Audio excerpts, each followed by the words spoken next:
اس نے یونیورسٹی جانا تھا اور اب یونیورسٹی کا ٹائم نکل چکا تھا۔ ایک دو کام تھے جو اس نے یونیورسٹی جا کر آج پورے کرنے تھے، لیکن اس کی کاہلی کے باعث وہ کل پر چلے گئے تھے۔ نمل کا دل کیا وہ اپنا گلا دبا لے، وہ اس قدر امیچورٹی دکھاتی رہتی ہے ہر وقت۔ وہ بے دم سی ہو کر دوبارہ بیڈ پر بیٹھ گئی۔ موبائل پر سیلری کا میسج آیا ہوا تھا۔ رات ہی اس کے اکاؤنٹ میں سیلری ٹرانسفر کر دی گئی تھی۔ جب اس نے یہ ہوٹل جوائن کیا تھا تو اسے یہ سیلری بہت زیادہ لگتی تھی، لیکن اب جب اس پر ذمہ داریاں بڑھنے لگیں تو اسے یہ سیلری بے حد کم لگ رہی تھی۔ اس تھوڑی سی سیلری میں وہ کیا کچھ کرے گی، اسے سمجھ نہیں آ رہا تھا۔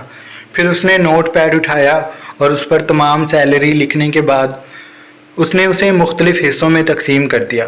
گھر کا راشن بل، سیمسٹر کی فیس، لیزا کا خرچہ اور پھر ان سب کے بعد جو اس کے پاس رقم بچی وہ اس نے شایان کو دینے کا سوچا تھا۔ رقم بے حد کم تھی اور وہ یہ جانتی تھی کہ اگر وہ پوری زندگی بھی وہ یہ رقم دیتی رہی تو شایان کا قرضہ اس پر سے نہیں اترے گا۔ پھر اس نے خود کو حوصلہ دیتے ہوئے کہا، میں کون سا ان کی سچ مچ مقروض ہوں، انہوں نے میرے ساتھ دھوکہ کیا ہے اور میں یہ رقم انہیں اس لیے دے رہی ہوں تاکہ ان کی غیرت جاگے اور وہ مجھ پر سے جھوٹا الزام ہٹا لیں، سازشی کہیں کے۔ اس نے کہنے کے بعد سر جھٹکا اور پھر نوٹ پیڈ کو رکھتی وہ ناشتے کا انتظام کرنے لگی تھی۔ اب اس نے پورا دن ویلے اس کمرے میں گزارنا تھا، لیکن پھر اس کے دماغ میں جھماکا ہوا۔ وہ جو ناشتہ بنانے کے لیے آگے بڑھ رہی تھی تیزی سے واپس پلٹی اور موبائل کو اٹھا کر اس نے اپنی یونیورسٹی فیلو کا نمبر نکالا۔ اسے کال کر کر اس نے فون کان سے لگایا۔ بیل جا رہی تھی، نہ جانے وہ فون اٹھائے گی بھی یا نہیں۔ کچھ دیر بیل جاتی رہی، پھر اس کی دوست نے کال اٹھا لی۔ اس نے چھوٹتے ہی پوچھا، ہیلو نمل، تم آج یونیورسٹی کیوں نہیں آئی؟ نمل نے گہرا سانس بھرا، وہ بیڈ پر بیٹھ گئی تھی۔ بس یار میری آنکھ نہیں کھلی، مجھے تم سے ایک چھوٹا سا کام تھا، اس نے لمحے بھر کا توقف دینے کے بعد کہا۔ سمیرہ دوسری جانب سے اس کی بات کو توجہ سے سن رہی تھی۔ یار تم مجھے احمد کا نمبر دے سکتی ہو؟ سمیرہ اس کی بات پر چونکی۔ اس نے الجھے ہوئے انداز میں سوال کیا، کون سے احمد کا؟ نمل نے دھڑکتے دل سے کہا، وہی احمد جو ہماری کلاس میں پڑھتا ہے۔ سمیرہ نے او کہا، پھر اس نے سوال کیا، تمہیں احمد کا نمبر کیوں چاہیے؟ سب خیریت تو ہے؟ نمل اسے یہ نہیں بتا سکتی تھی تو اس نے ٹالتے ہوئے کہا، مجھے فی الحال بس اس کا نمبر دے دو، میں باقی کی باتیں تمہیں بعد میں بتاؤں گی۔ سمیرہ نے ٹھیک ہے کہہ کر کال بند کر دی تھی۔ کچھ دیر بعد نمل کے نمبر پر میسج ٹون بجی۔ اس کے موبائل کی اسکرین پر احمد کا نمبر جگمگا رہا تھا۔ نمل جو کام کبھی کرنے کا تصور بھی نہیں کیا تھا وہ آج کرنے جا رہی تھی۔ اس نے بہت پہلے یہ جملہ کہیں پڑھا تھا کہ ماں باپ کو اولاد کے لیے بہت کچھ کرنا پڑتا ہے، اور وہ بھی یہ سب صرف اور صرف لیزا کے لیے کر رہی تھی کیونکہ وہ اس کی بیٹی تھی۔ عصر کے ڈھلتے ہی نمل یتیم خانے پہنچ گئی تھی۔ اس کے ہاتھ میں لیزا کے لیے کچھ کھلونے تھے اور کھانے پینے کی چیزیں۔ وہ پرجوش سی اندر داخل ہوئی۔ ان شاپرز میں لیزا کے لیے کمرے میں موجود باقی لڑکیوں کے لیے بھی سامان تھا۔ فاخر استقبالیہ پر موجود تھا۔ اس نے جب نمل کو دیکھا تو وہ حیرت بھری خوشی سے ریسیپشن سے نکل کر باہر آیا۔ اس کے مقابل کھڑے ہو کر اس نے نمل کے پہلے ہاتھ میں موجود شاپرز کو دیکھا اور پھر وہ بولا، تو میڈم آپ کو سیلری مل گئی، آج آپ اپنی بیٹی کے لیے پورا شہر خرید لائی ہیں۔ وہ اسے چھیڑ رہا تھا۔ نمل نے اس کی بات پر خیفت سے مسکرائی۔ اس کے گال سرخ پڑنے لگے، پھر اس نے سر دائیں بائیں ہلایا اور بولی، پورے شہر کی چیزیں تو شاید میں نہ خرید سکوں، لیکن میں لیزا کے لیے کچھ خوشیاں ضرور خرید کر لائی ہوں۔ تم چلو گے میرے ساتھ؟ لیزا انہیں دیکھ کر بہت خوش ہو جائے گی۔ نیلی پولو شرٹ اور جینز کی پینٹ میں ملبوس فاخر کے بال آج بھی ماتھے پر بکھرے ہوئے تھے۔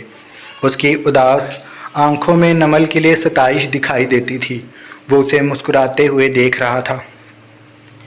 پھر سر کو جنبش دینے اور وہ دونوں لیزا کے کمرے کی جانب بڑھ گئے تھے۔ کمرے میں لیزا بیڈ پر لیٹی ہوئی تھی۔ وہ اپنے پرانے سے بھالو کے ساتھ نہ جانے کون سی باتیں کر رہی تھی جب دروازے پر آہٹ ہوئی اور اس کے کمرے میں موجود باقی لڑکیاں چلائیں، نمل آپی آ گئیں۔ لیزا اس نام پر چونکی تھی۔ وہ جلدی سے بیڈ پر بیٹھی اس نے چوکھٹ کی جانب دیکھا۔ اس کے چہرے پر زمانے بھر کی خوشی پھیل گئی۔ وہ بھالو کو بیڈ پر پھینکتی نمل کی طرف بڑھی اور اس کے پیٹ سے لپٹتے ہوئے وہ بولی، مما آپ آ گئیں؟ میں نے آپ کو بہت یاد کیا۔ نمل نے بے ساختہ آنکھیں ایسے موندی جیسے اس کے پورے وجود میں سکون کی لہر دوڑی۔ لیزا کے منہ سے یہ لفظ مما سننا اسے بہت اچھا لگتا تھا۔ اس کے دل پر اس لفظ کا اثر پڑتا تھا۔ وہ پھر نیچے کو جھکی اور گھٹنوں کے بل بیٹھ کر اس نے لیزا کے دونوں گالوں کو چوما اور پھر اس نے ایک شاپر لیزا کی طرف بڑھا دیا۔ یہ میں اپنی بیٹی کے لیے لے کر آئی ہوں، دیکھو۔ لیزا نے پرجوش انداز میں شاپر کو پکڑا اور پھر وہ نمل کا ہاتھ تھام کر اسے اپنے ساتھ لے کر بیڈ پر چلی گئی۔ فاخر بھی ان کے پیچھے ہی تھا۔ فاخر نے دوسرا شاپر نمل کے ہاتھ سے لے کر باقی لڑکیوں کو دے دیا تھا۔ وہ بھی اپنے اپنے بستروں پر بیٹھ کر اپنی چیزوں کو دیکھنے لگی تھی۔ لیزا کے شاپر میں چند کھلونے، چاکلیٹس اور لیز وغیرہ تھے۔ لیزا انہیں دیکھ کر بہت خوش ہو گئی تھی۔ اس نے سارا سامان خوشی سے دیکھا اور پھر وہ نمل کے سینے سے اچانک سے لپٹ گئی۔ نمل اس کے یوں لپٹ جانے سے جذباتی سی ہو گئی تھی۔ فاخر نمل کی ایک ایک حرکت کو نوٹس کر رہا تھا اور نمل کی یہ حرکتیں اس کا دل گدگدا رہی تھی۔ وہ دونوں ابھی لیزا کے کمرے میں ہی موجود تھے، تبھی کمرے میں دیا داخل ہوئی۔ اس نے داخل ہوتے ہی فاخر اور نمل کو بے حد ناراضی سے کہا، میں تم دونوں کا کب سے استقبالیہ پر انتظار کر رہی تھی اور تم دونوں یہاں پر بیٹھے ہو۔ وہ دونوں ہی دیا کی آواز پر چونکے تھے۔ پھر انہوں نے گردن موڑ کر دیا کو دیکھا۔ نمل بیٹھ سے کھڑی ہو گئی۔ اس نے آگے بڑھ کر دیا سے ہاتھ ملایا۔ فاخر نے بھی اسے مسکرا کر دیکھا تھا۔ دیا اندر آ گئی تھی۔ اس نے لیزا کے بستر پر موجود چیزوں کو دیکھا تو بے ساختہ مسکرا دی۔ تو آج لیزا کی مما کو سیلری ملی ہے، وہ کہہ کر لیزا کے پاس آئی۔ اس نے لیزا کے بھرے بھرے گالوں کو نرمی سے کھینچا اور پھر نمل کو دیکھا۔ وہ اسے مسکراتی نگاہوں سے دیکھ رہی تھی۔ تبھی نمل نے اسے کہا، تم مجھے ایسے کیوں دیکھ رہی ہو؟ اس کے سوال پر دیا آگے بڑھی اور اس نے نمل کو اپنے سینے سے لگا لیا۔ اس کے ماتھے پر پیار کرتے ہوئے وہ محبت سے بولی، تمہیں پتہ ہے تم جیسے نمونے دنیا میں بے حد کم ہیں۔ نمل اس کی بات پر الجھی۔ اس نے سر اوپر کیا اور دیا کے چہرے کو دیکھا۔ کیا مطلب؟ دیا نے اس کے دونوں شانوں کو تھام کر اسے اپنے مقابل کیا اور بولی، تم دل کی بہت نیک ہو نمل، اللہ تمہیں خوش رکھے۔ آج کے دور میں کسی کا اتنا احساس کرنا بڑی بات ہوتی ہے۔ تم اپنی آمدنی کا ایک بہت بڑا حصہ بچی پر لگا رہی ہو۔ میں کل بھی تمہارے بارے میں سوچتی رہی کہ تم جیسے لوگ اب کہاں دنیا میں پائے جاتے ہیں۔ تم دل کی بہت اچھی ہو، اللہ تمہیں ساری خوشیاں دے۔ دیا کی یہ بات کہتے آنکھیں پر نم ہو گئی تھیں۔ نمل بھی اس کی بات پر جذباتی سی ہو کر اسے دیکھ رہی تھی۔ تبھی فاخر نے گلا کھنکھارا اور ماحول کو خوشگوار کرنے کے لیے وہ شرارتی لہجے میں بولا، اگر تم دونوں کی یہ جذباتی تقریر ختم ہو گئی ہے تو ہمیں اب استقبالیہ پر چلنا چاہیے۔ لوگ آ جا رہے ہیں اور وہاں پر ہماری موجودگی ضروری ہے۔ وہ کہنے کے بعد دیا کو اپنے ساتھ چلنے کا اشارہ کرتا کمرے سے نکل گیا تھا۔ نمل کچھ دیر لیزا کے پاس بیٹھنا چاہتی تھی۔ وہ لیزا کے ساتھ دوبارہ سے باتیں کرنے لگی تھی۔ لیزا اپنے سامان کو دیکھتی خوش ہو رہی تھی۔ یتیم خانے سے نکلتے ہوئے نمل نے لیزا سے وعدہ کیا تھا کہ وہ اسے کچھ دنوں میں گھمانے پھرانے بھی ضرور لے کر جائے گی اور لیزا اس کی بات پر پرجوش ہو گئی تھی۔ شام کے سائے دھیرے دھیرے پھیلتے سرمد سلطان کے بنگلے کو اپنے حصار میں لے چکے تھے۔ وہ ابھی آفس سے آیا تھا۔ اس کے آنے سے پہلے ہی ستارہ تیار کھڑی اس کا انتظار کر رہی تھی۔ وہ لاؤنج میں موجود تھی اور جب سرمد لاؤنج میں داخل ہوا تو وہاں پر جلتی زرد روشنیوں میں اس نے ستارہ کے حسن کو چمکتا دیکھا۔ وہ اس وقت سرخ لباس میں ملبوس تھی، فراق جو اس کے ٹکنوں تک کا تھا اور شفون کا دوپٹہ جو اس کے سینے پر پھیلا تھا۔ ریشمی بال اس نے کھول رکھے تھے جو کمر پر بکھرے تھے اور ایک موٹی لٹ اس کے کاندھے پر موجود تھی۔ چہرے پر گہرا میک اپ تھا، لبوں پر دلکش لپسٹک جس نے سرمد کی توجہ اپنی جانب کھینچی تھی۔